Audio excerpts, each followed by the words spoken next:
نبينا وسيدنا وحبيبنا وقدوتنا وأسوتنا محمد ابن عبد الله وعلى آله وصحبه ومن تبعهم بإحسان إلى يوم الدين. أما بعد، فقد قال الله تعالى في كتابه العزيز: يا أيها الذين آمنوا اتقوا الله حق تقاته ولا تموتن إلا وأنتم مسلمون.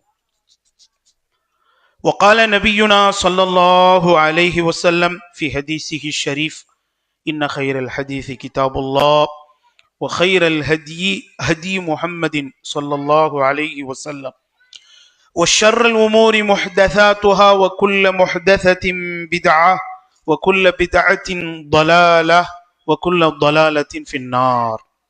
சலாத்தும் சலாமும் உலகத்தின் ஒப்பற்ற தலைவரான உலக மக்களுக்கெல்லாம் ரஹ்மத் என்னும் அருளாக திகழ்கிற நபிமார்களில் இறுதியாக வருகை புரிந்த நமது உயிருக்கு உயிரான உயிருக்கு மேலான இறுதி தூதர் நபிகள் நாயகம் ஸல்லல்லாஹு அலைஹி வஸல்லம் அவர்கள் மீதும் அவர்களது குடும்பத்தார்கள் மீதும் அவர்களது உத்தம தோழர்கள் அனைவரி மீதும் மற்றும் இந்த மார்க்க விளக்க நிகழ்ச்சியிலே கலந்து கொள்வதற்காக ஆர்வத்தோடு வருகை புரிந்திருக்கும் உங்கள் அனைவரின் மீதும் இன்று மட்டுமல்லாமல் என்றென்றும் எப்போதும் நிலவ வேண்டும் என்று அல்லாஹ்விடத்திலே பிரார்த்தனை செய்து எனது சலாத்தினை தெரிவித்துக் கொள்கிறேன். அஸ்ஸலாமு அலைக்கும் வரஹ்மத்துல்லாஹி வபரகாத்துஹு. கண்ணியத்திற்குரிய சகோதரர்களே, சகோதரிகளே, எல்லாம் அல்ல அல்லாஹுவின் நல்லடியார்களே, தேனி மாவட்டம் கம்பம் என்ற ஊரில் இருக்கக்கூடிய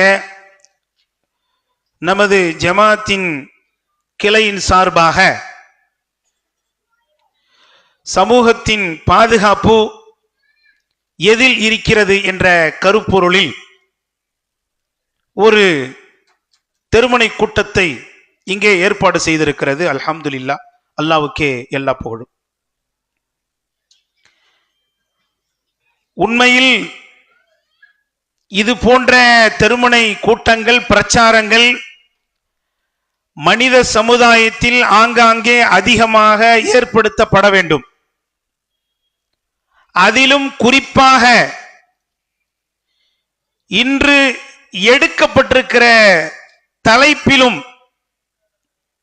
அதிகமாக மனித சமுதாயத்திற்கு அறிவுரைகளையும் அறவுரைகளையும் விழிப்புணர்வுகளையும் ஏற்படுத்த வேண்டிய ஒரு தேவை இருக்கிறது.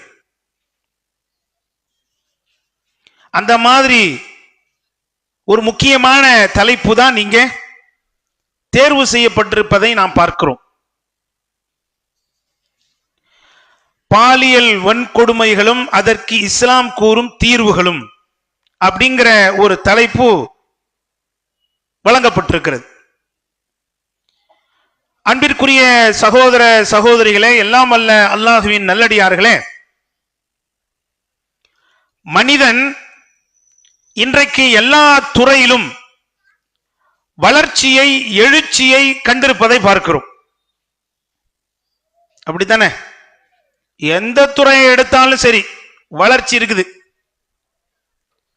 அறிவியலாக இருக்கட்டும், கண்டுபிடிப்புகளாக இருக்கட்டும், மருத்துவமாக இருக்கட்டும், படிப்பாக இருக்கட்டும், வேலை வாய்ப்பாக இருக்கட்டும், விஞ்ஞானமாக இருக்கட்டும், இப்படி எதுவாக இருந்தாலும் மிகப்பெரிய வளர்ச்சியை மனிதன் கண்டிருக்கிறான்.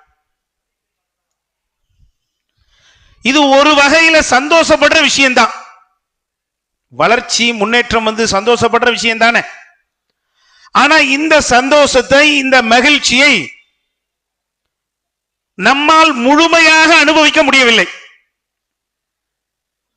அதுக்கு காரணம் என்னன்னா, கண்டுபிடிப்புகளில் எல்லாம் முன்னேறிய மனிதன், எல்லா துறைகளிலும் வளர்ச்சியை, எழுச்சியை கண்டிருக்கிற மனிதன் ஒழுக்கத்திலும் பண்பாட்டிலும் நாகரிகத்திலும் இவன் வீழ்ச்சியை சந்தித்திருக்கிறான். சரிவை சந்தித்திருக்கிறான். இதுதான் அந்த மகிழ்ச்சியை முழுமையாக அனுபவிக்க முடியாமல் நம்மை தடுக்கிறது. இன்றைக்கு என்ன நிலைமை? எங்கு பார்த்தாலும் கொலை, கொள்ளை, போதை, கற்பழிப்புகள், பாலியல் வன்கொடுமைகள் அதிகமாக பரவி இருக்கிற ஒரு காட்சியை நாம் பார்க்கிறோம்.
பிஸ்மில்லாஹ் ரஹ்மான் ரஹீம்.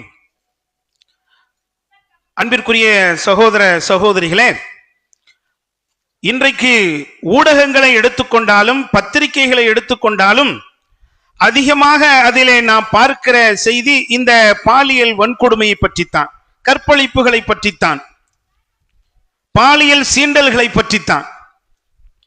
எந்த அளவுக்குன்னு சொன்னா, ஆட்சிகள் மாறினாலும் காட்சிகள் இன்னும் மாறவே இல்லை என்று சொல்லுகிற அளவுக்கு அது அதிகரித்துக் கொண்டே இருப்பதை பார்க்கிறோம்.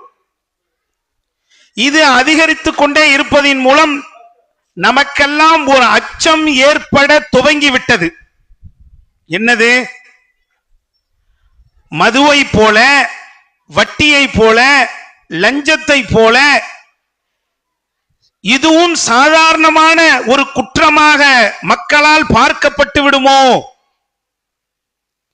இதெல்லாம் யாரு செய்யல, எங்க நடக்கல, எல்லா இடத்துலயும் நடக்குது தானே என்று பார்த்து பார்த்து பழகி அங்கீகரித்து சாதாரண ஒரு குற்றத்தை போன்று கருதி விடுவார்களோ என்கிற அச்சம் ஏற்பட துவங்கிவிட்ட அளவுக்கு இது சமுதாயத்திலே அதிகரித்திருக்கிற ஒரு காட்சி இன்றைக்கு நாம் பார்க்கிறோம். அன்பிற்குரியவர்களே, இந்த ஆபாசத்தை ஒழிப்பதற்கும் இந்த கற்பழிப்புகளை தடுப்பதற்கும் இந்த பாலியல் வன்கொடுமைகளை பாலியல் சீண்டல்களை நிறுத்துவதற்கும் இஸ்லாமிய மார்க்கம் மிக அழகான தீர்வை இந்த உலகத்திற்கு சொல்லி தந்திருக்கிறது. இஸ்லாத்தை தவிர வேறு யாரும் எந்த மதமும் கொள்கையும் கோட்பாடும் சிறந்த தீர்வுகளை சிறந்த வழிகாட்டுதல்களை வழங்கவில்லை என்பதுதான் காலத்தின் உண்மை. எங்கும் அப்படி பார்க்க முடியாது. இன்றைக்கு முயற்சி செய்கிறார்கள், திட்டங்கள் போடுகிறார்கள், ஆலோசனை செய்கிறார்கள். ஆனால் இந்த பாலியல் வன்கொடுமைக்கு ஒரு தீர்வு காண முடிஞ்சிச்சா? அதை ஒழிக்க முடிஞ்சிச்சா? அதுக்கு ஒரு முற்றுப்புள்ளி வைக்க முடிஞ்சிச்சா? இல்ல. அன்பிற்குரியவர்களே, இந்த பாலியல் வன்கொடுமைகளை ஒழிப்பதற்கு இஸ்லாத்துக்கு வெளியில உள்ளவங்கெல்லாம் எப்படி சிந்திக்கிறாங்க, என்ன மாதிரியான தீர்வுகளை சட்டங்களை கொண்டு வருகிறார்கள் என்றால், இதுக்கு உதாரணமா சொல்லலாம். கொசுவை ஒழிக்கிறதுக்கு கொசுவலை போடணுமா இல்ல சாக்கடையை மூடணுமா? என்ன செய்யணும்? சாக்கடையை மூடணும். அதுதான் தீர்வு. அதை விட்டுட்டு கொசுவலை போட்டுக்கிட்டா கொசு ஒழியுமா? ஒழியவே செய்யாது. அந்த மாதிரிதான் இன்னைக்கு இஸ்லாத்துக்கு வெளியிலே உள்ளவர்கள் இந்த கற்பழிப்பையும் இந்த பாலியல் வன்கொடுமைகளையும் பாலியல் சீண்டல்களையும் குறைப்பதற்கு அதை செய்ய வேண்டும் இதை செய்ய வேண்டும் என்று பலர் பேசுகிறார்கள், கண்டனம் தெரிவிக்கின்றார்கள், சட்டங்கள் போடுகின்றார்கள். ஆனால் இன்னும் உலகத்தில் இந்த நாட்டில் இது ஒழிந்த பாடில்லை. ஆனா இஸ்லாம் என்ன செய்துங்க? அழகான தீர்வை சொல்லுது.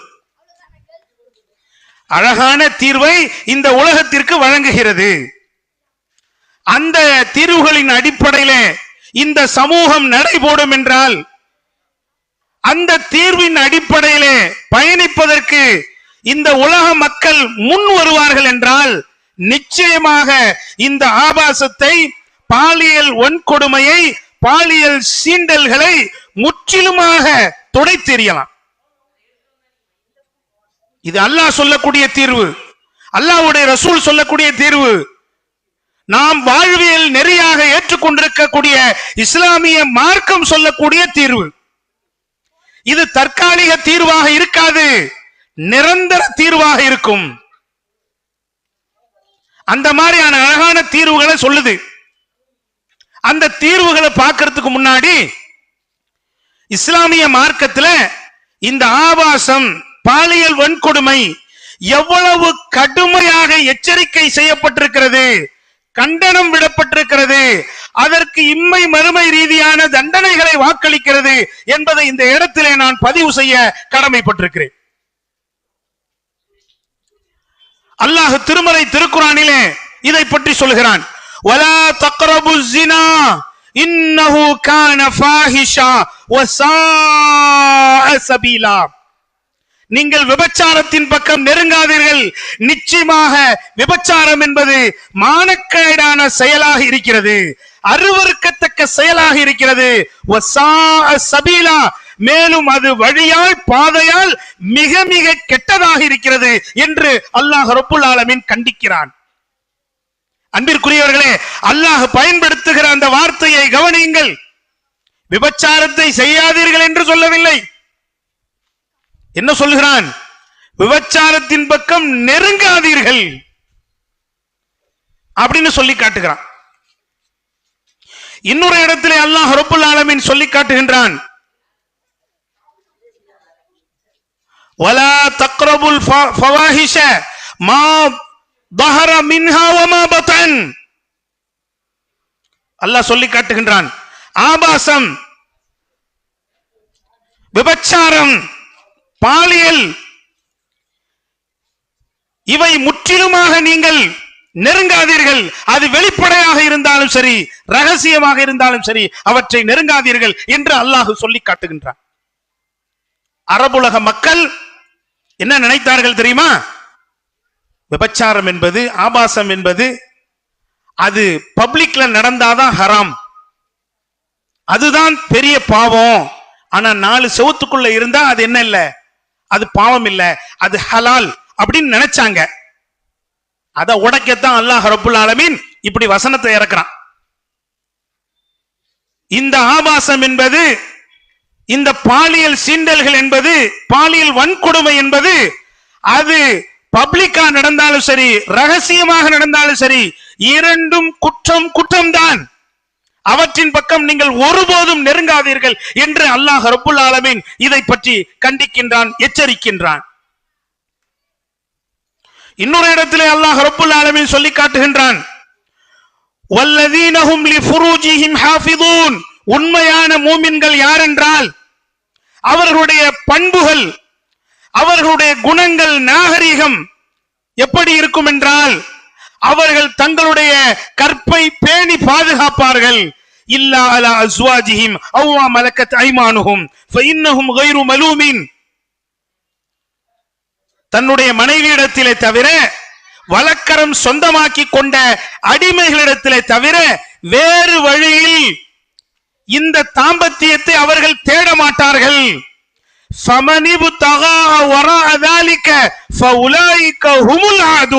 யார் இந்த 2 வழி அல்லாது வேற வழியில இந்த தாம்பத்தியத்தை தேடுகிறார்களோ அவர்கள் வரம்பு மீறிய பாவிகள், அவர்கள் இந்த உலகத்திலே வாழ்வதற்கு தகுதியற்றவர்கள் அப்படின்னு என்ன செய்றான் அல்லாஹ் ரப்புல் ஆலமீன் பயங்கரமான ஒரு கண்டனத்தை திருமறை திருக்குர்ஆனிலே கொடுப்பதை பார்க்கிறோம். இன்னும் சொல்ல வேண்டுமா? திருமறை திருக்குர்ஆனில் இருந்து அல்லாஹ் இன்னொரு இடத்தில் சொல்கிறான் பாருங்கள், யா அய்யுஹல்லதீன ஆமனூ, ஈமான் கொண்ட இறை விசுவாசிகளே, லா யஹில்லு லக்கும் அன் தரிசுன் நிஸாஅ கர்ஹா.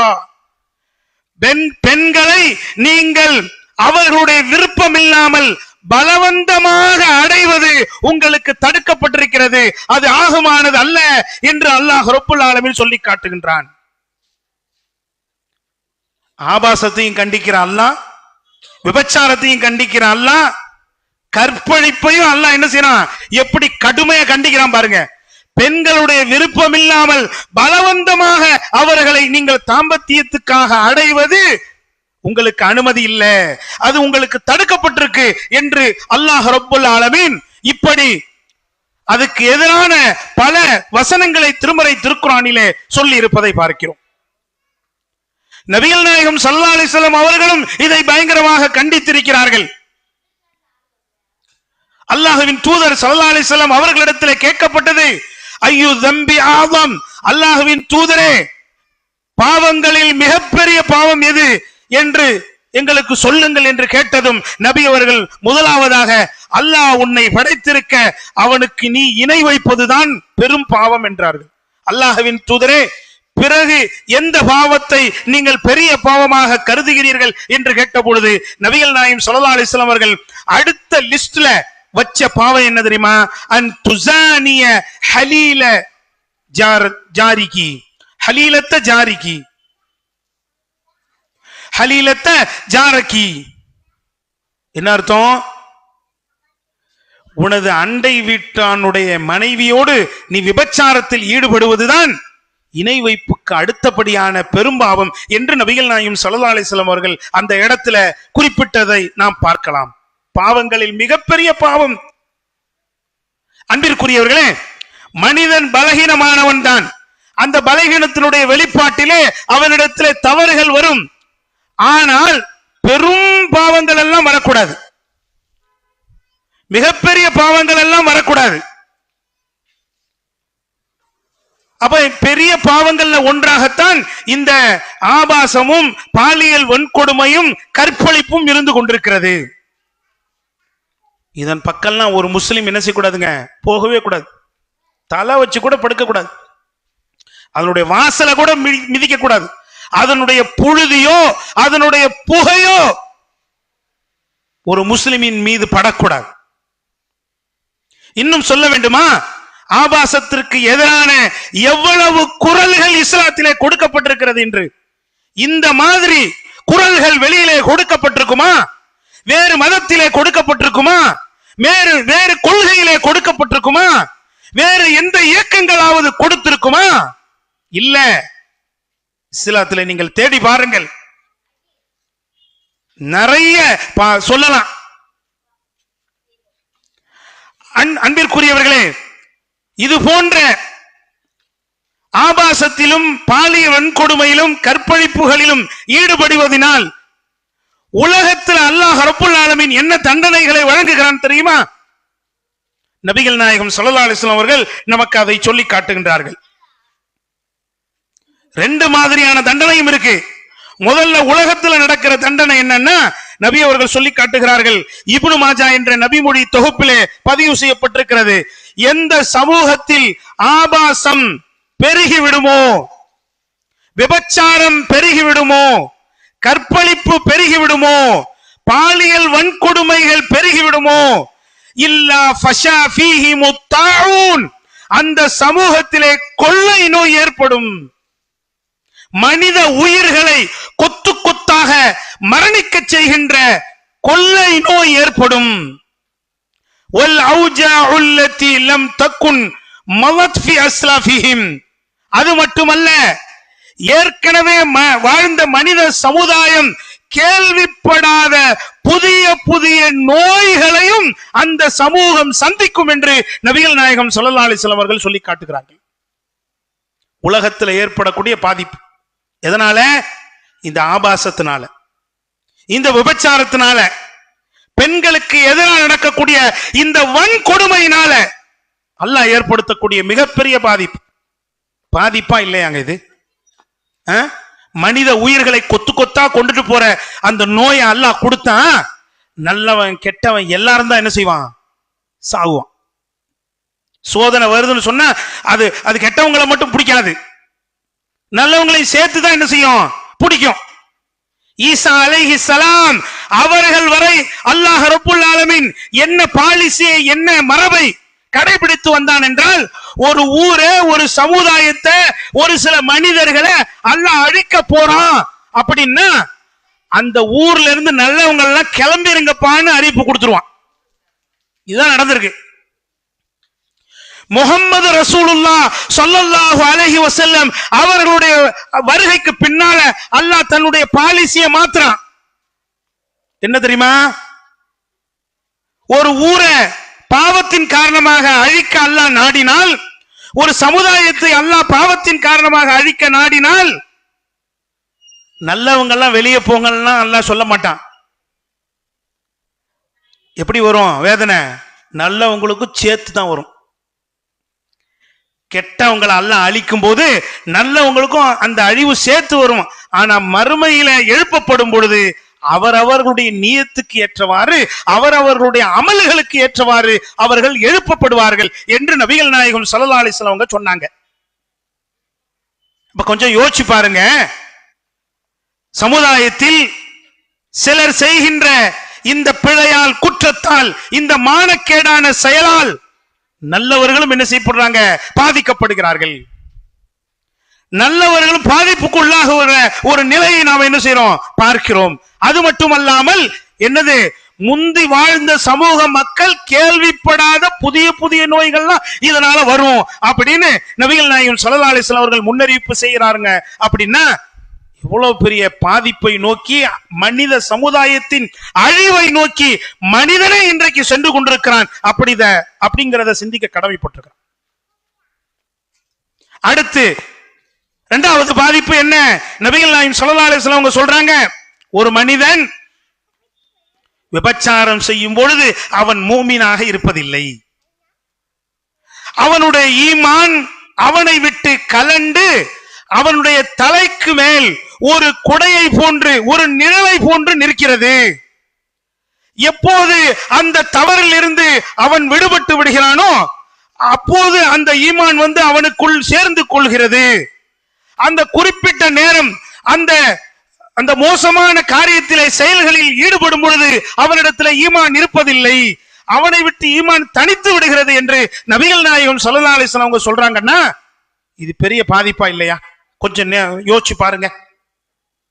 ஈமான் நம்மளை விட்டு அகன்ற நேரத்துல அல்லாஹ் நம்மளை பிடிச்சா நம்ம நிலைமை என்ன? அந்த நேரத்தில் அல்லாஹ் நமக்கு மௌத்தை கொடுத்தா நிலைமை என்ன? யோசித்து பார்க்க வேண்டும். மறுமையின் முடிவு அவனுக்கு எப்படி இருக்கும் அப்படிங்கறத பயந்து நடுங்கி இது மாதிரி ஆபத்தெல்லாம் எனக்கு வரக்கூடாதுன்னு யோசிக்கணும். ஈமான் கலண்டு வெளியே போறதுன்னா சாதாரண விஷயமாங்க.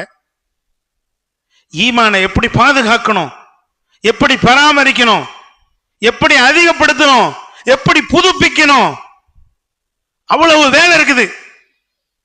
ஒரு கெட்ட செயலுக்காக, ஒரு மானக்கேடான செயலுக்காக அது வெளியே நகர்ந்து கலண்டு போய்விடுகிறது என்று நபிகள் நாயகம் ஸல்லல்லாஹு அலைஹி வஸல்லம் அவங்க சொல்லி காட்டுறாங்கன்னா இந்த ஆபத்தை உணரணும். மனிதன் இந்த ஆபத்தை உணரணும். அடுத்து நபிகள் நாயகம் ஸல்லல்லாஹு அலைஹி வஸல்லம் அவங்க சொல்லி காட்டுகிறார்கள். முஸ்னத் அஹ்மத் என்ற நபிமொழி தொகுப்புல பதிவு செய்யப்பட்ட செய்தி. நபி அவர்கள் சொல்கிறார்கள், இந்த உம்மத்தில் விபச்சாரத்தின் மூலம் பிறந்த குழந்தைகள் அதிகரிக்காத வரை மனித சமுதாயம் நலவுகளிலேயே இருந்து கொண்டிருக்கும். நன்மையிலேயே அது இருந்து கொண்டிருக்கும். எப்போது விபச்சாரத்தின் மூலமாக பிறக்கக்கூடிய குழந்தைகள் அதிகமாகுதோ அல்லாஹ் ரப்புல் ஆலமீன் இயற்கை சீற்றங்களை கொண்டு அவர்களை அழிப்பான். தண்டனை வேகமா வரும். முன்னாடி பார்த்தது நோயை அல்லாஹ் அனுப்புவாங்கிறது. இது என்னதுங்க? இயற்கை சீற்றங்களை கொடுத்து அனுப்புவான். இயற்கையை அவர்களுக்கு எதிராக திரும்பும், அல்லாஹ் அப்படி திருப்புவான் என்று நபிகள் நாயகம் ஸல்லல்லாஹு அலைஹி வஸல்லம் சொல்றாங்க. தாங்க முடியுமா? இயற்கை சீற்றங்களை நம்மளால தாங்க முடியுமா? தாங்க முடிஞ்சிச்சா? அதனால எவ்வளவு பாதிப்புகள், எவ்வளவு செலவுகள், எவ்வளவு உயிர் சேதங்கள், எவ்வளவு சிரமங்கள், கஷ்டங்கள், துன்பங்கள், துயரங்கள், புயலா இருந்தாலும், வெள்ளமா இருந்தாலும், பூகம்பமாக இருந்தாலும், இன்ன பிற விஷயமாக இருந்தாலும் இயற்கை சீற்றங்கள். அதனால எவ்வளவு பெரிய ஆபத்து இருக்குங்க.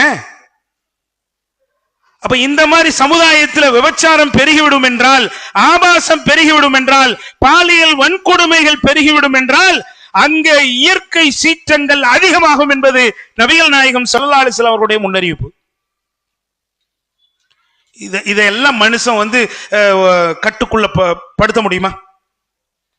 கொட்டுக்குள்ள ஆக்க முடியுமா? முடியாது. இப்படி உலகத்துல நிறைய ஆபத்துகள், விளைவுகள் ஏற்படுவதை பார்க்கிறோம். அது போக இந்த மாதிரி மோசமான காரியங்களால், மானக்கேடான செயல்களால் குடும்பங்கள் சீரழிவதை பார்க்கிறோம், குடும்பங்கள் பிரிவதை பார்க்கிறோம், குடும்பங்களில் சண்டை சச்சரவுகள், கை கலப்புகள் ஏற்படுவதை பார்க்கிறோம். மனிதன் மானத்தை இழந்து, மரியாதையை இழந்து, கண்ணியத்தை இழந்து நிற்பதை பார்க்கிறோம். சமுதாயத்தால் அவன் ஒதுக்கப்படுவதை பார்க்கிறோம். கொஞ்ச நெஞ்ச பாதிப்பா அதனால? இன்னும் சொல்லணும்னா நிறைய அடுக்கிக்கிட்டே போகலாம். உலகியல் ரீதியாக இந்த ஆபாசத்தின் மூலமா ஏற்படக்கூடிய தீங்குகள் அவ்வளவு இருக்கு. இது பக்கம்லாம் முஸ்லிம் போகலாமா? ஒரு மனிதன் போகலாமா? நாகரிகத்தில், அதாவது எல்லா வளர்ச்சியிலையும் நான் பெருசா இருக்கிறேன், உயர்ந்து இருக்கிறேன் அப்படின்னு காலரை தூக்கிக்கிட்டு சொல்ற மனுஷன், ஆனா பண்பாட்டுல, குணத்துல, நாகரிகத்துல எவ்வளவு தரங்கெட்டவனாக போய்கிட்டு இருக்கிறான் அப்படிங்கிறதற்கு இன்றைக்கு நம்முடைய நாட்டில் நடைபெறக்கூடிய அத்தனை மோசமான அந்த செயல்களும் காட்சிகளும் உதாரணமாக இருக்கிறது. அடுத்து அன்பிற்குரியவர்களே, இந்த ஆபாசத்துக்கு எதிராக மறுமையில அல்லாஹ் கொடுக்கக்கூடிய தண்டனை என்ன தெரியுமா? அதை சொல்லணும்னா நிறைய சொல்லிக்கிட்டே போகலாம். ரெண்டு விஷயத்தை மட்டும் பதிவு செய்துவிட்டு எனது அந்த முக்கியமான செய்திக்கு வருகிறேன். நபிகள் நாயகம் ஸல்லல்லாஹு அலைஹி வஸல்லம் அவர்கள் மேராஜுக்கு போன போது பார்த்த சம்பவத்தை நமக்கு சொல்லி காட்டுகிறார்கள். நான் மேராஜுக்கு சென்ற சமயத்திலே நரகத்திலே சிலரை பார்த்தேன். அந்த நரகத்திலே ஆண்களும் பெண்களும் நிர்வாணமாக இருந்தார்கள். அவர்கள் அடுப்பு போன்ற ஒரு பொந்துக்குள் நுழைக்கப்பட்டிருந்தார்கள். அதனுடைய மேல் பகுதி குறுகலாகவும் கீழ்ப்பகுதி விசாலமாகவும் இருந்தது. அதற்கு கீழே நெருப்பு தீ பயங்கரமாக மூட்டப்பட்டது. அந்த தீயின் ஜுவாலை தாங்க முடியாமல் அவர்கள் அனைவரும் அந்த மேல்புற அந்த துவாரத்தால் வெளியேற முயற்சி செய்தார்கள். ஆனால் அவர்களால் வெளியேற முடியவில்லை. கீழே உள்ள அந்த நெருப்பு அணைந்ததும் அதனுடைய ஜுவாலை குறைந்ததும் மறுபடியும் அவர்கள் கீழே வந்து விட்டார்கள். இப்படி அவர்களுக்கு தொடர்ந்து வேதனை கொடுக்கப்பட்டு கொண்டே இருந்தது. நான் ஜிப்ரீல் அலைஹி ஸலாத்து வஸலாம் அவர்களிடத்தில் கேட்டேன், ஜிப்ரீலே இவர்கள் யார்? இவர்களுக்கு ஏன் இப்படிப்பட்ட கொடுமைகள், துன்பங்கள், துயரங்கள் கொடுக்கப்படுகிறது என்று கேட்டதும் ஜிப்ரீல் அலைஹி ஸலாம் அவர்கள் கூறினார்கள், இவர்கள் ஆபாசத்திலே ஈடுபட்டவர்கள், விபச்சாரத்திலே ஈடுபட்டவர்கள், பாலியல் வன்கொடுமையிலே சிக்கியவர்கள். எல்லாம் அதுக்குள்ள வரும் அப்படின்னு ஜிப்ரீல் அலைஹிஸ்ஸலாம் அவர்கள் பதில் சொன்னார்கள் என்பதை நபிகள் நாயகம் ஸல்லல்லாஹு அலைஹி வஸல்லம் சொல்றாங்க. புகாரியில பதிவு செய்யப்பட்ட ஹதீஸ் தான். எப்படிப்பட்ட தண்டனை அல்லாஹ் கொடுக்கிறான் பாருங்க. அன்பிற்குரியவர்களே, விபச்சாரம், ஆபாசம், இதற்கு நரகம் கன்ஃபார்ம். ஆனா சின்ன வித்தியாசம் என்னது? நரகத்துல நிரந்தரம் இல்லை, அதுதான் வித்தியாசம். ஆனா இந்த பாவத்தை செய்தால் நரகம் செல்வோம் என்பது கன்ஃபார்ம். நரகம் கன்ஃபார்மா இருக்கிற ஒரு பாவத்தை ஒரு முஸ்லிம் செய்யலாமா? சொல்லுங்க. இல்ல, செய்யக்கூடாது. அந்த மாதிரி பாவத்தெல்லாம் நம்ம செய்யக்கூடாது, நெருங்கக்கூடாது. அன்பிற்குரியவர்களே, நாம் நம்முடைய வாழ்க்கையில என்ன நினைக்கணும், என்ன மாதிரி லட்சியங்களை, இலக்குகளை கொண்டிருக்கணும் அப்படின்னா, அல்லாஹ்வுடைய எந்த தண்டனையும் பெறாம நேரடியா சொர்க்கம் போகணும். நேரடியா சொர்க்கம் போகணும் அப்படின்னு ஆசைப்படணும். அதுக்காக அமல் செய்யணும், அதுக்காக முயற்சிக்கணும். இதுதான் நம்முடைய லட்சியமா, இலக்கா இருக்கணும். நாம நரகத்துல போய் உழுந்து வேதனைகளை அனுபவிச்சு நமக்கு 4 பேர் பரிந்துரை செய்யற அளவுக்கு நம்ம போயிடக்கூடாது. அப்படி நாம என்ன செய்யணும்? லட்சியங்களை இலக்காக கொண்டிருக்க வேண்டும். அப்படி லட்சியமாக, இலக்காக நாம் கொண்டிருப்பது உண்மை என்றால் நரகம் கன்ஃபார்மாக இருக்கக்கூடிய இது போன்ற மானக்கேடான செயல்களில் இருந்து நாம் முற்றிலுமாக விலக வேண்டும். இப்படி நபிகள் நாயகம் ஸல்லல்லாஹு அலைஹி வஸல்லம் அவர்கள் ஹதீஸ்ல இதற்குரிய பாதிப்புகளை நமக்கு சொல்றாங்க. அடுத்து இன்னொரு ஹதீஸ்ல பாருங்க, நபிகள் நாயகம் ஸல்லல்லாஹு அலைஹி வஸல்லம் சொல்றாங்க, நாளை மறுமை நாளில் 3 நபர்களிடத்திலே அல்லாஹ் ரப்புல் ஆலமீன் பேச மாட்டான், அவர்களை பார்க்க மாட்டான், அவர்களுடைய பாவத்திலிருந்து அவர்களை சுத்தப்படுத்த மாட்டான். மேலும் மறுமையில் அவர்களுக்கு கடுமையான டார்ச்சரான வேதனையை அல்லாஹ் வழங்குவான். அந்த 3 நபர்கள் யாரு தெரியுமா? நபிகள் நாயகம் ஸல்லல்லாஹு அலைஹி வஸல்லம் சொல்றாங்க, அல் இமாமுல் கذாப், பொய் சொல்லும் தலைவன், ஆட்சியாளன். இரண்டாவது நபி அவர்கள் சொல்றாங்க, உல் ஆயிலுல் மஸ்ஹூ, பெருமையடிக்கும் ஏழை. மூணாவது சொன்னாங்க, வஷைஹு ஸானி, விபச்சாரம் புரியும் கிழவன். ஆபாசத்திலும் விபச்சாரத்திலும் ஈடுபடக்கூடிய கிழவன் என்று நபிகள் நாயகம் ஸல்லல்லாஹு அலைஹி வஸல்லம் அவங்க சொல்றாங்க. ஏன் அப்படி சொல்றாங்கன்னா, அதாவது வாலிபனை அங்கே நபி அவர்கள் குறிப்பிடாமல் ஏன் வயதானவரை குறிப்பிடுகிறார்கள் என்றால், வாலிபனாவது அவன் அந்த வாலிபத்தினுடைய இதுல தவறிட்டான் அப்படின்னு சொல்லலாம். அவன் செஞ்சாலும் தப்பு தான், அவன் செஞ்சாலும் அதை இஸ்லாம் ஏத்துக்கொள்ளதான். ஆனா அவனை விட வாழ்ந்து அனுபவித்து மரணத்தை நெருங்கி கொண்டிருக்கிற அந்த மனிதன், அவன் போய் அந்த மானக்கேடான செயல்ல சிக்கிறது எவ்வளவு அசிங்கம், எவ்வளவு கேவலம். இது எதை காட்டுது? அவனுடைய அந்த திருந்தாத போக்க தானே காட்டுது. வயசான நேரத்திலே இந்த குறும்ப பண்றான்னா, இந்த சேட்டையை பண்றான்னா, இந்த மாதிரியான பாலியல் சீண்டல்களை வன்முறையில ஈடுபடுறான்னா, இவன் வாலிபத்தில் எப்படி இருந்திருப்பான்? அதனால தான் நபிகள் நாயகம் ஸல்லல்லாஹு அலைஹி வஸல்லம் அவர்கள் விபச்சாரம் புரியும் கிழவன் என்ன செஞ்சாங்க? குறிப்பிட்டார்கள்.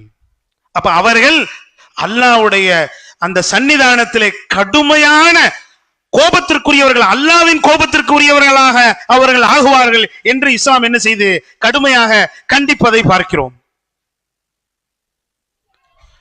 இப்படியெல்லாம் இஸ்லாம் இந்த ஆபாசத்திற்கு எதிரான குரல்களை நிறைய கொடுத்திருக்கிறது. அன்பிற்குரியவர்களே, சரி, இந்த ஆபாசத்தை, இந்த பாலியல் வன்கொடுமைகளை, இந்த கற்பழிப்புகளை சமுதாயத்தில் இருந்து முற்றிலுமாக துடைத்து எறிவதற்கு, இதை கட்டுக்குள் கொண்டு வருவதற்கு என்னதான் இஸ்லாத்தை தீர்வை என்னதான் இஸ்லாத்துல தீர்வு இருக்குது சொல்லுங்க அப்படின்னு நீங்க கேட்டீங்கன்னா நிறைய தீர்வுகளை சொல்லிக்கிட்டே போகலாம். ஒவ்வொரு தீர்வும் ரொம்ப ரொம்ப முக்கியமானது. முதல் தீர்வு என்ன அப்படின்னு சொன்னா, கடுமையான சட்டங்கள் இயற்றப்படுவது. பாலியல் வன்கொடுமைக்கு எதிரான கடுமையான சட்டங்கள் இருந்தா மட்டும்தான் இதை குறைக்க முடியும், இதை நிறுத்த முடியும், இதற்கு முற்றுப்புள்ளி வைக்க முடியும். இல்லைன்னா முடியாது. இது யதார்த்தங்க. அப்போ இந்த மாதிரியான கற்பழிப்புக்கும் பாலியல் சீண்டல்களுக்கும் வன்கொடுமைக்கும் இஸ்லாம் என்ன தண்டனையை சொல்கிறது, ஏற்படுத்தி வைத்திருக்கிறது அப்படின்னு சொன்னா, ஒரு மனிதன் விபச்சாரம் செய்துவிட்டால், அவன் திருமணம் ஆகாதவனாக இருந்தால் அவனுக்கு 100 கசையடியை கொடுக்க வேண்டும் என்று சொல்கிறது. 100 கசையடி கொடுக்கணும். அது போக 1 வருஷம் அவனை ஊரை விட்டு நீக்கி வைக்கணும். 1 வருஷம் நாடு கடத்தணும், ஊருக்குள்ளே இருக்க கூடாது அப்படின்னு என்ன செய்து இஸ்லாம் சொல்கிறது. அது மாதிரியான மானக்கேடான செயல்ல ஈடுபட்டவன் திருமணம் ஆனவனாக இருந்தால் கொல்லும் வரை அவனை கல்லெறிந்து கொள்ள வேண்டும், சாகும் வரை அவனை கல்லெறிந்து கொள்ள வேண்டும் என்று இஸ்லாம் சொல்கிறது. இது போன்ற கடுமையான சட்டம் இருந்தாதான் மனிதன் என்ன செய்வான்? பயப்படுவான்.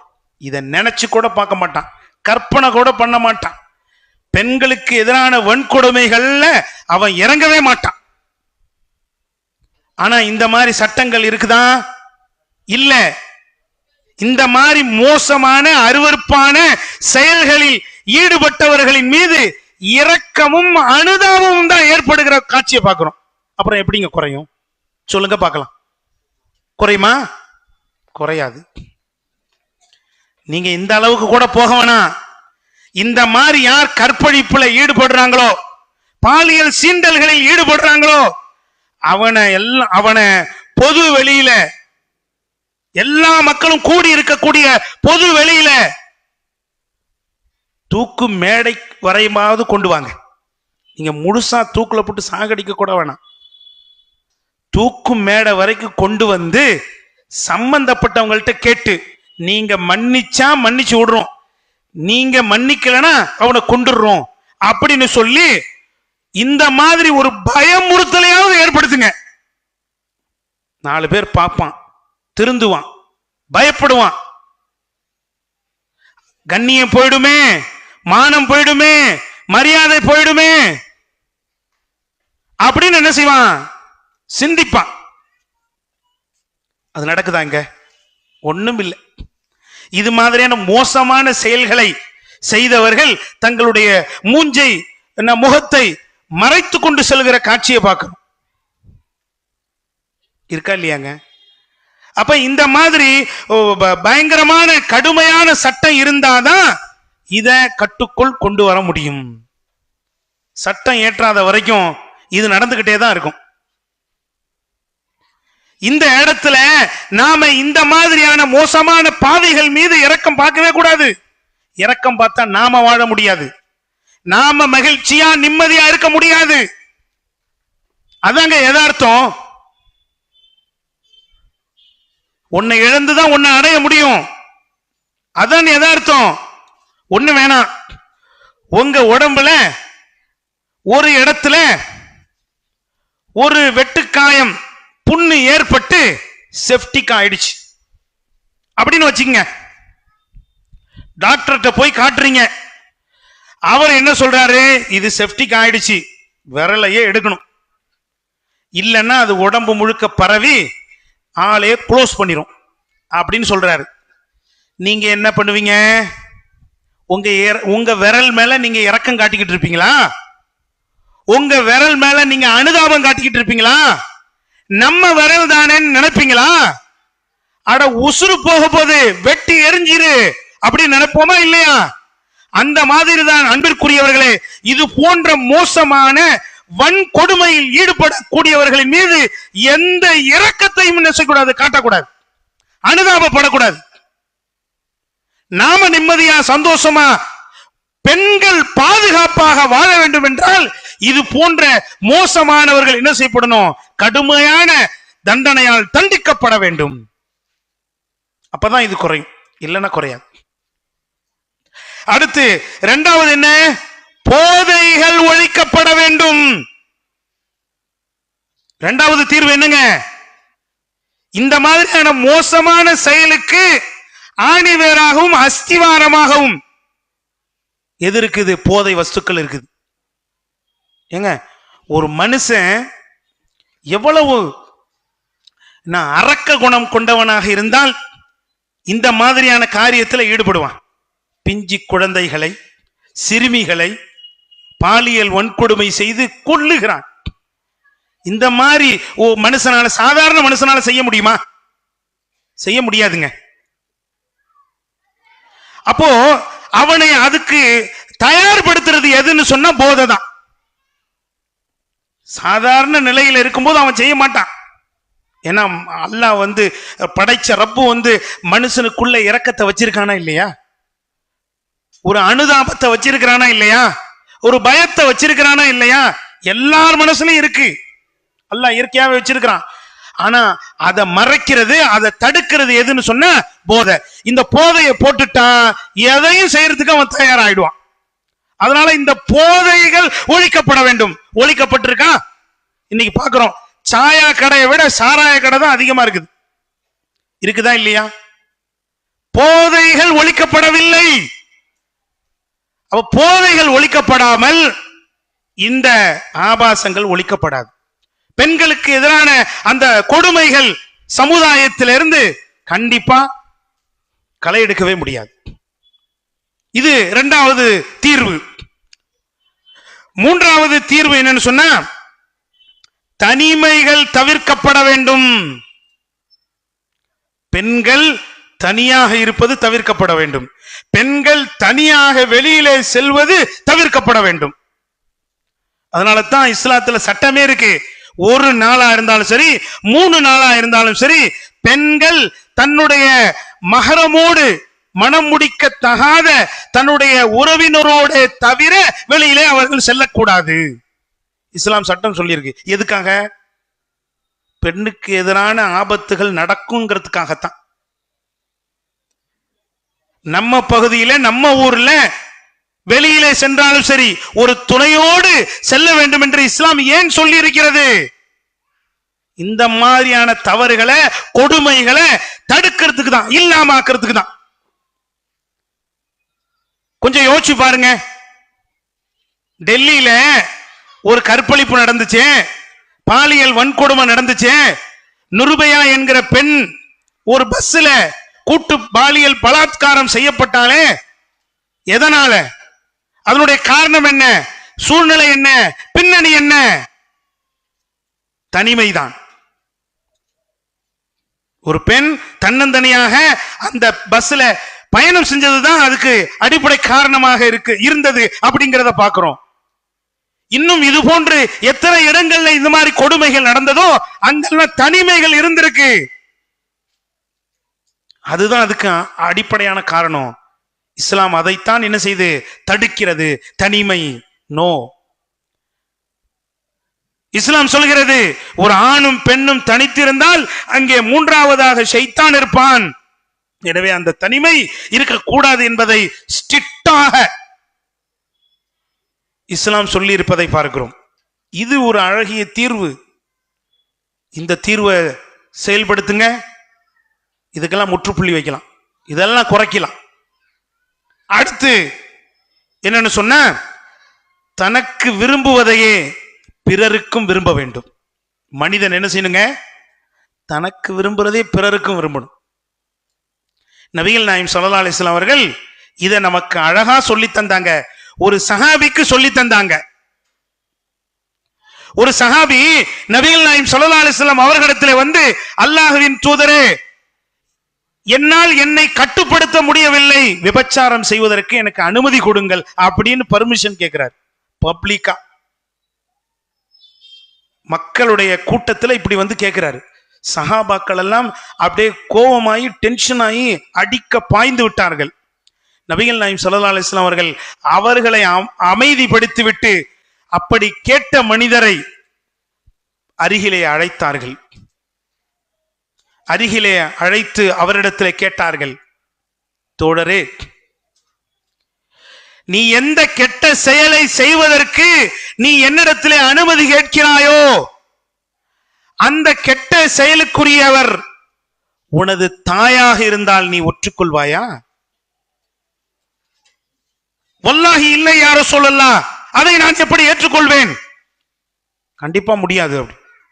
உன் மகளாக இருந்தால் ஏற்றுக்கொள்வாயா? உன் சகோதரியாக இருந்தால் ஏற்றுக்கொள்வாயா? உனது தாயின் சகோதரியாக இருந்தால் ஏற்றுக்கொள்வாயா அப்படின்னு கேட்டோன்ன அவர் சொன்னாரு, இல்லை யாரும் சொல்லலாம், நான் ஒற்றுக்கொள்ள மாட்டேன்.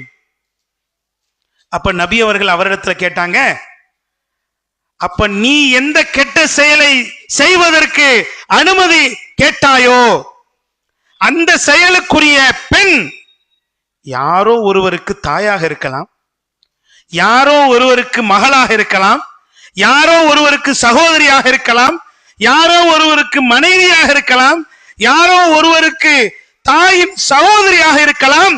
உனக்கு விரும்பாததை நீ பிறருக்கு எப்படி விரும்பலாம் என்று நபிகள் நாயகம் ஸல்லல்லாஹு அலைஹி வஸல்லம் அவர்கள் அந்த மனிதரை பார்த்து, அந்த சஹாபியை பார்த்து கேட்டவுடன், சரிதானே, இது கரெக்ட் தானே, நமக்கு விரும்புறத பிறருக்கு விரும்பணும், நமக்கு விரும்பாததை பிறருக்கு விரும்பக்கூடாது. இதுதான் யதார்த்தம். இதை நபிகள் நாயகம் ஸல்லல்லாஹு அலைஹி வஸல்லம் அவர்கள் சொல்லி புரிய வைத்தார்கள். சுப்ஹானல்லாஹ். அதற்கு பிறகு அந்த மாதிரியான கெட்ட எண்ணங்களின் பக்கம் அவர் வாழ்நாளெல்லாம் திரும்பி பார்த்ததே இல்லை என்று ஹதீஸ் வருகிறது. நபிகள் நாயகம் ஸல்லல்லாஹு அலைஹி வஸல்லம் அவர்கள் அவருக்காக துஆ செய்து அனுப்பினார்கள். அல்லாஹும்ம ஃபிர் தம்பஹு வ தஹீர் கல்பஹு வ ஹஸ்ஸின் ஃபர்ஜஹு. அல்லாஹ்வே, இவர் என்னது விபச்சாரத்துக்கு அனுமதி கேட்டார்ல, இந்த பாவத்தை நீ மன்னித்து விடு, இவரது உள்ளத்தை நீ சுத்தப்படுத்து, மேலும் இவருக்கு கற்பொழுக்கத்தை நீ கொடு யா அல்லாஹ் என்று அந்த சஹாபிக்காக நபிகள் நாயகம் ஸல்லல்லாஹு அலைஹி வஸல்லம் அவர்கள் பிரார்த்தனை செய்தார்கள் என்பதை பார்க்கிறோம். அப்பன்னா மனிதன் இதை உணரணும். தனக்கு விரும்புறதையே பிறருக்கும் விரும்பணும்.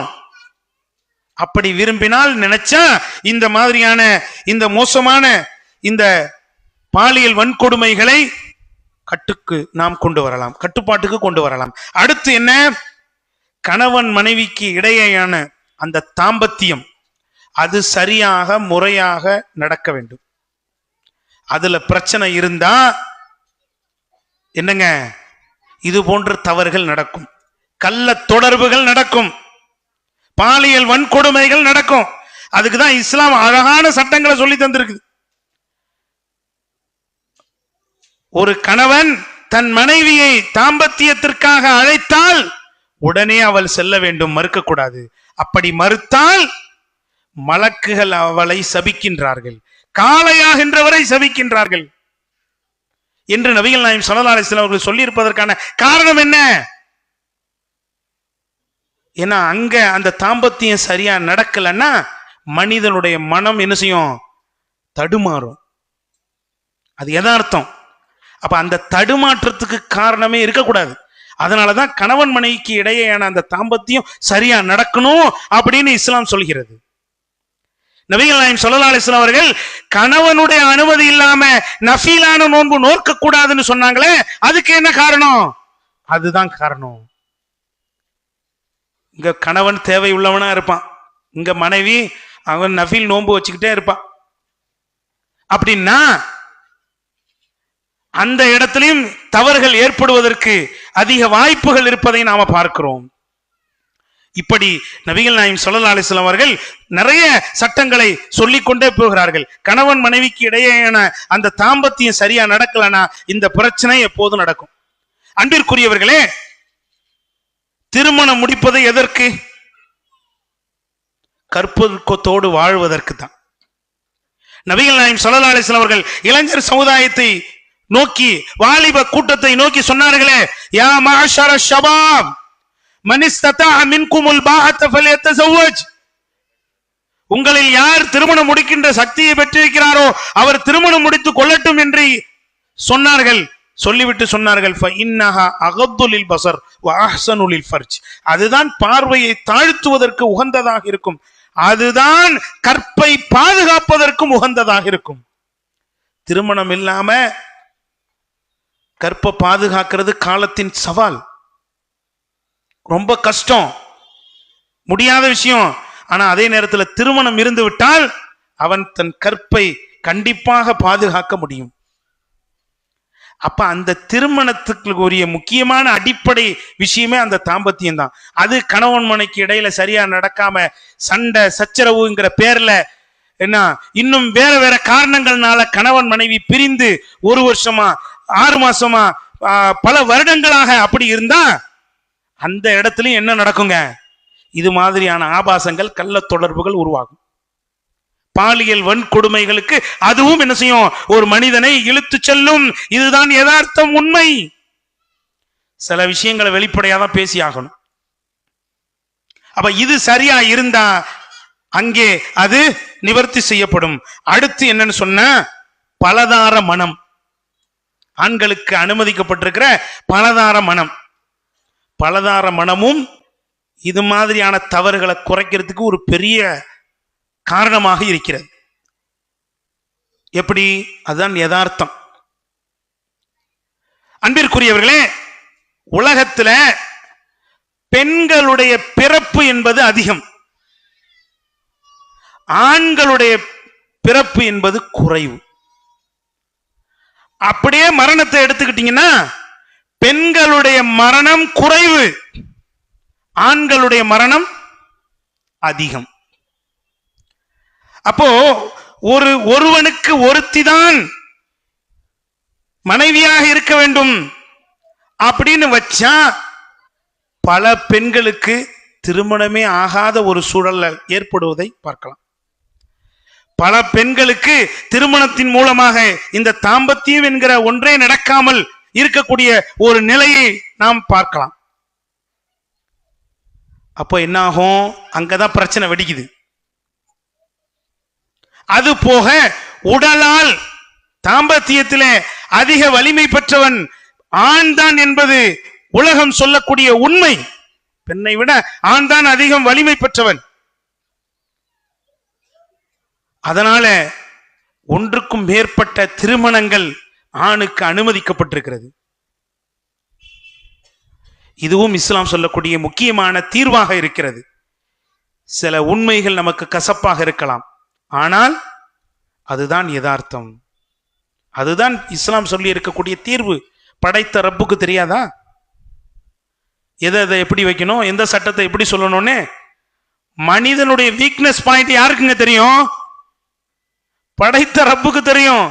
அதனாலதான் அல்லாஹ் இந்த சட்டத்தை சொல்லி இருக்கிறான்.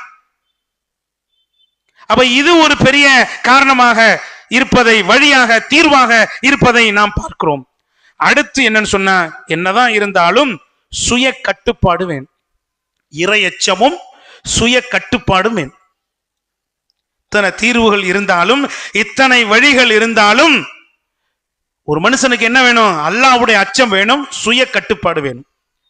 இந்த அல்லாஹ்வுடைய அச்சமும் சுய கட்டுப்பாடும் இருந்தா இது போன்ற ஆபாசத்துல ஒரு மனிதன் ஈடுபட மாட்டான். பாலியல் சீண்டல்களில் வன்கொடுமைகளில் ஈடுபட மாட்டான்.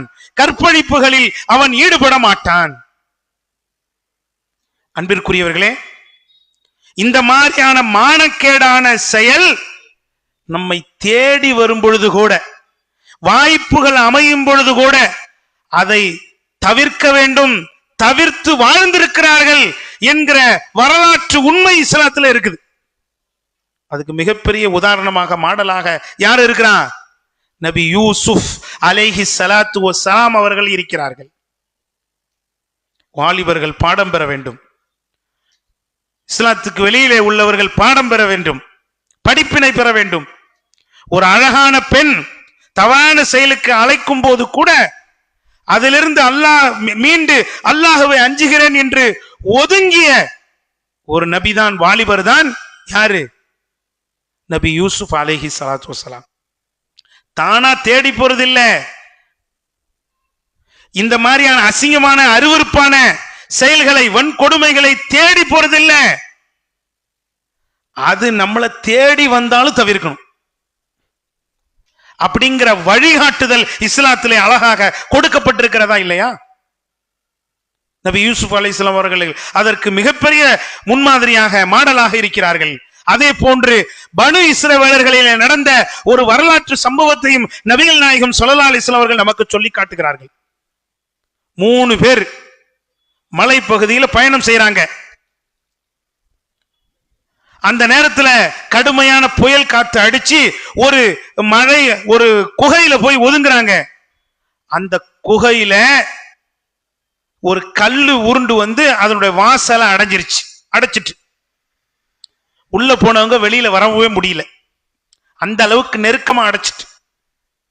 அப்ப அந்த 3 பேரும் பேசிக்கிறாங்க, இன்றைய தினம் அல்லாஹ்வை தவிர வேற யாரும் நம்மளை காப்பாற்ற முடியாது, அதனால நம்முடைய வாழ்க்கையில் அல்லாஹ்வுக்காகவே செய்த நல்ல அமல்களை சொல்லி அல்லாஹ்ட்ட பிரார்த்திப்போம், இந்த கல்ல அல்லாஹ் நகர்த்துவான் அப்படின்னு சொல்லிக்கிறாங்க. ஒவ்வொருத்தரும் அவங்கவுங்க வாழ்க்கையில செஞ்ச அந்த அமல்களை சொல்லி காட்டுறாங்க.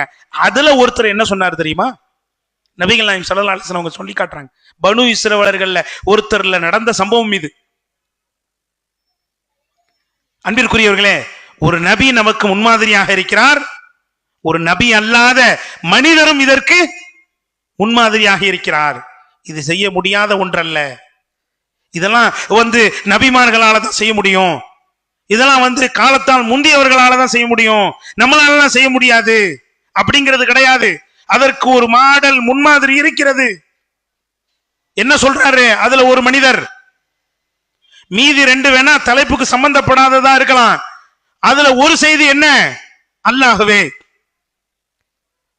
என்னிடத்துல ஒரு பெண் உதவி கேட்டு வந்தால், அப்படி உதவி கேட்டு வரும் பொழுது நான் அவளிடத்திலே நிபந்தனை வைத்தேன், என் ஆசைக்கு நீ இணங்க வேண்டும் என்று, இணங்கினால்தான் உனக்கு உதவி செய்வேன் என்று நிபந்தனை வைத்தேன். அவளும் அதற்கு ஒற்றுக்கொண்டு அந்த தவறை செய்வதற்கு முன்வந்தால், அந்த தவறிலே ஈடுபடுகிற சமயத்திலே இத்தக்குல்லா, அல்லாஹ்வை நீ அஞ்சிக்கொள், இதற்குரிய உரிமையிலே அன்றி இதை நீ அனுபவிக்காதே என்று அவள் கூறினாள். உடனே அல்லாஹ்வே, உனக்கு பயந்து உனக்காக நான் என்ன செஞ்சேன்? அந்த தவறுல ஈடுபடாம அந்த பெண்ணை விட்டு விட்டேன். அந்த பெண்ணோடு நான் எந்த மானக்கேடான செயலிலும் ஈடுபடவில்லை. யா அல்லாஹ், நான் நினைத்திருந்தால் அந்த பெண்ணையும் மீறி அந்த பெண்ணை நான் அனுபவித்திருக்கலாம், ஆனால் உனக்காகத்தான் இதை விட்டேன், இதை நான் உனக்காகத்தான் விட்டேன் என்பதும் உனக்கு தெரியும். யா அல்லாஹ், இதுல எனக்கு எந்த சுயநலமும் இல்லை, இதை நான் உனக்காக தான் விட்டேன் அப்படின்னு நீ நினைச்சா, நீ அறிந்தால் இந்த கல்லை நகர்த்து அப்படின்னு அவர் கேட்கிறாரு. அந்த கல் என்ன செய்யுது?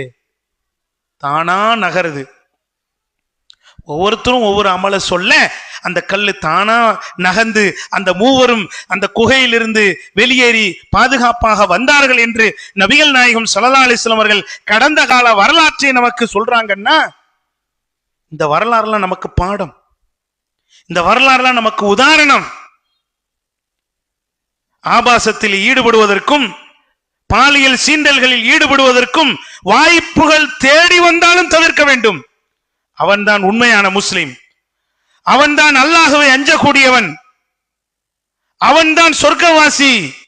அவன்தான் அல்லாஹ்வுடைய பொருத்தத்தை பெற்றவன்.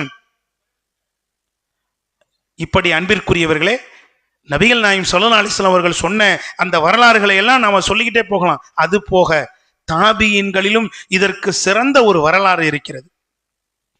சுலைமான் இப்னு யசார் ரஹிமஹுல்லா என்ற தாபி அறிஞர், இவர்களிடத்திலும் விபச்சாரத்திற்கான கோரிக்கை வைக்கப்பட்டது. கோரிக்கை வைக்கப்பட்டோன்னு ஒரு பெண் வந்து இவங்கள்ட்ட கேட்டோன்னு அவ்வளவு கண்ணீர் மல்க அழுகுறாங்க.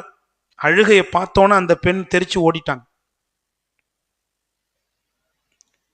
அழுகையை பார்த்தோன்னே அந்த பெண் தெரிச்சு ஓடிட்டாங்க. அவர் நண்பர் ஒருத்தர் இருந்தார், வெளியில போயிருந்தாரு. வந்த உடனே பார்க்கும் பொழுது தனது நண்பர்களுடைய அழுது அழுது அவருடைய கண்கள் சிவந்து முகமெல்லாம் வீங்கி இருக்கிறத பார்க்கிறார். என்ன நடந்துச்சுன்னு கேட்கிறாரு. அவரு மறைக்கிறாரு. இல்ல, என் சின்ன வயசு ஞாபகம் எனக்கு வந்துச்சு, அதை நினைச்சு பார்த்தேன், அதனால எனக்கு அழுக வந்துச்சு அப்படின்னு சொல்றாரு. உடனே இவர் சொல்றாரு, நீயும் நானும் சின்ன வயசுல இருந்து ஃப்ரெண்டு, சின்ன வயசுல என்ன நடந்ததுன்னு எனக்கு தெரியாதா, உண்மையை சொல்லியா அப்படின்னோடனே அவரு உண்மையை சொல்றாரு. இந்த மாதிரி ஒரு பெண் விபச்சாரத்திற்காக என்னிடத்திலே கோரிக்கை வைத்தால், என்னிடத்திலே அந்த கோரிக்கை வைக்கப்பட்டதே என்று நினைத்து நான் என்ன செஞ்சேன், அழுதேன். அதான் இந்த மாதிரி என்னுடைய கண்ணு சிவந்திருக்கு, முகம் வீங்கிருக்குன்னு சொல்றாரு.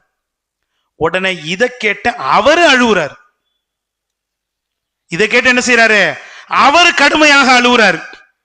உடனே இந்த சம்பவம் எனக்கு தான் ஏன் நடந்துச்சு, நீ ஏன் அழுகுற அப்படின்னு கேட்டோன்னா அவர் சொன்னாரு பாருங்க, அல்லாஹு அக்பர், உன்னுடைய இடத்துல நான் இருந்திருந்தா இதுல இருந்து தப்பிப்பேனான்னு எனக்கு தெரியாது, அதை நினைச்சு நான் அழுகுறேன் அப்படின்னு அவர் சொல்றாரு. லவ் குன்து மக்கானக மா ஸபர்து அன்ஹா, ஓ இடத்துல நான் இருந்திருந்தா இந்த மாதிரி என்னால பொறுமையா சகிப்புத்தன்மையோட இருந்திருக்க முடியாது, ஆனா அல்லாஹ் அதுல இருந்து என்ன காப்பாத்திட்டானேன்னு நினைச்சு அவர் அழுகுறாரு. லா ஹவ்ல வலா குவத்த இல்லா பில்லா. சுப்ஹானல்லாஹ். யோசிச்சு பாருங்க, ஹில்லியத்துல் அவுலியா என்கிற வரலாறு கிதாப்ல இந்த வரலாறு பதிவு செய்யப்படுது. அதுக்கப்புறம் அந்த சுலைமான் இப்னு யசார் ரஹிமஹுல்லா என்ன செய்யறாங்கன்னா உம்ராவுக்கு போறாங்க. உம்ராவுக்கு போய் அங்க இருக்கிற ஹஜ்ருல் அஸ்வத் கல்லு கிட்ட அவங்க படுத்து தூங்குறாங்க. அப்போ யூசுப் நபி கனவுல வர்றாங்க. அவருக்கு யூசுப் நபி கனவுல வர்றாங்க. கனவுல வந்த போது அப்போ இவங்க அந்த கனவுல அந்த யூசுப் நபியோட பேசுறாங்க. பேசும்போது ஒரு செய்தியை கேட்கிறாங்க. என்ன கேட்கிறாங்கன்னா, நீங்க யாரு அப்படின்னு. நான் தான் யூசுப் இப்னு யாக்கூப். அந்த உண்மையாளர் யூசுப் நீங்க தானா? உங்களுக்கும் அந்த மன்னனுடைய மனைவிக்கும் இடையில நடந்த அந்த சம்பவம் இருக்க, உண்மையிலே அது பெரிய ஆச்சரியமான விஷயம். அது என்னது, மிகப்பெரிய ஆச்சரியமான விஷயம். அது எப்படி நீங்க தவிர்த்தீங்கன்னு சொல்லி பெரிய ஆச்சரியப்பட்டு அத கேட்கிறாங்க. உடனே யூசுப் நபி சொல்றாங்க, என்னை விட ஓ சம்பவம் தான் ரொம்ப ஆச்சரியமான விஷயம். என்னை விட ஓ சம்பவம் தான் என்னது ஆச்சரியமான விஷயம் அப்படின்னு சொல்லி யூசுப் அலைஹி ஸலாத்து வஸலாம் அவர்கள் கனவிலே சொன்னதாக என்னது வரலாறு இருக்கிறது. இப்படி நாம் கடந்த கால வரலாற்றில் பல உதாரணங்களை சொல்லலாம்.